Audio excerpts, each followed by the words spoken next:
Ralph Waldo Emerson once wrote, "Men love to wonder," and that is the seed of science. Today, all we have to do is look around and we can see the bounty some of those scientific seeds have produced.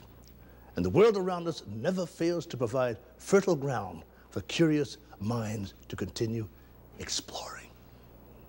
In this day and age of flash drives, iPods, smartphones, and missions to Mars, it's no wonder there's a growing concern among various NGOs, educational institutions, and governmental agencies regarding what some see as a looming human capital crisis facing global agriculture. From Australia to North America, there's a shortage of qualified graduates in agriculture available to meet the growing workforce demand, and a significant decrease in secondary students who will be entering agriculture colleges and universities during the next 10 years. What the Council has tried to do actually is to bridge the gap between educators and industry. We're realizing how industry needs highly skilled students, or at least students coming into the workforce, and we want to make sure that the education community makes the programs and the curriculum relevant to the needs of industry so that we can remain competitive in the 21st century. Thanks to the climate found in the southwest corner of British Columbia that offers an environment suitable to year-round greenhouse production, at present, Canada ranks second in the world only to the Netherlands in the production of greenhouse vegetables, ornamentals, turfgrass, and nursery stock.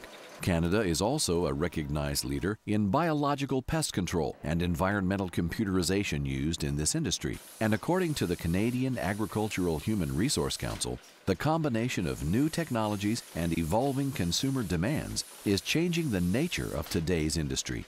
At Bevo Farms in Langley, BC, Leo Binney says that such dynamic shifts in the industry are having a significant influence on the types of employees he needs. The greenhouse industry as it is today is not what it was like 20 years ago. We're highly developed. We're, in our case, for instance, growing on cement floors. We're no longer digging in the soil.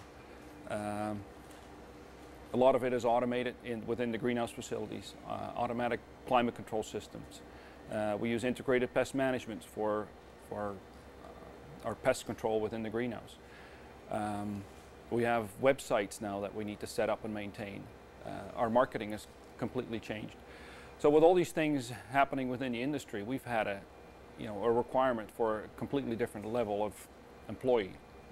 We can't just hire anybody anymore that comes off the street that we can show how to transplant and that's all they do. We now require people that have a college, university education. With a mandate to help create a qualified and motivated workforce that is sufficient to sustain profitable agriculture in Canada, the Canadian Agricultural Human Resource Council works closely with both industry leaders and the Association of Canadian Community Colleges as well as universities to develop and communicate solutions to the growing human resource issue facing the country. Collaborating with learning institutions such as Kwantlen Polytechnic University in British Columbia, the Council is working diligently to ensure that courses offered are relevant to the requirements of the industry and appealing to students. Kwantlen's role in agriculture is to bring or prepare students for full careers that support agriculture success.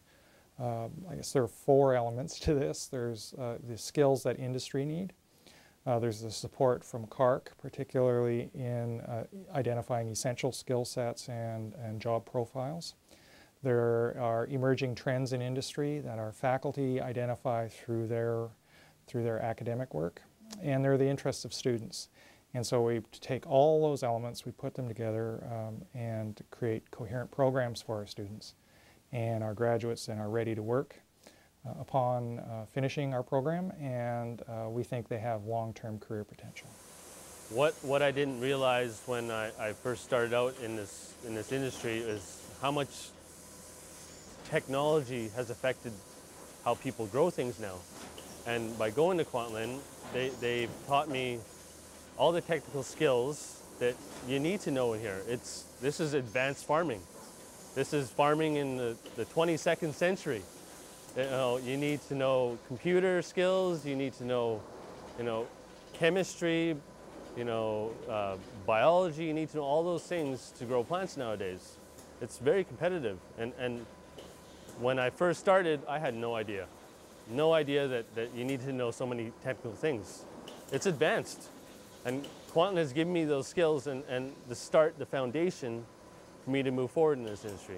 From agriculture to aquaculture, from British Columbia to Newfoundland and Labrador, the opportunities for educated and skilled professionals in the industry are abundant. However, according to the Council, in order for Canada to meet the growing and urgent need of the agriculture industry for those professionals, it's just as important for companies to keep up with the latest industry trends and pursue qualified candidates as it is for educators to develop the right curriculum and offer the best degrees. It's really an exciting time now to be in the world of aquatic farming and aquaculture. Half of the world's seafood production comes from farm sources of sustainable, high-quality foods, and that's only going to continue to grow as world populations grow and the demand grows.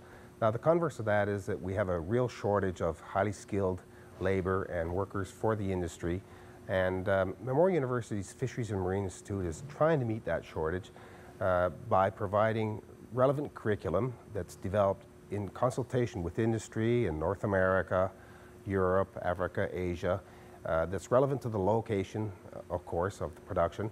But we work with industry, develop the curriculum, and then deliver it in country as needed, or here in North America, to try and meet these technological challenges of aquatic food production.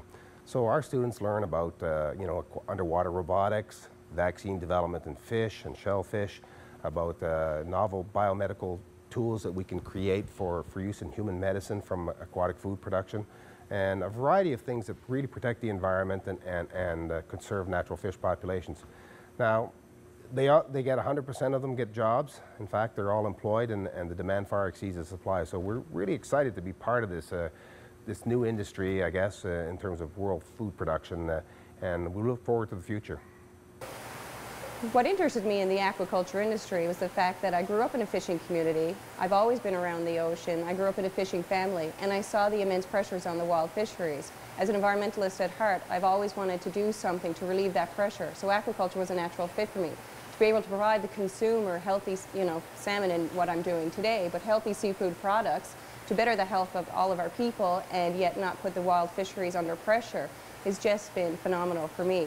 The Marine Institute provided me the education, and without that, I would not have had the many opportunities that I've had over the last 10 years. I've been able to move to British Columbia with my career. I've moved to Hawaii with my career.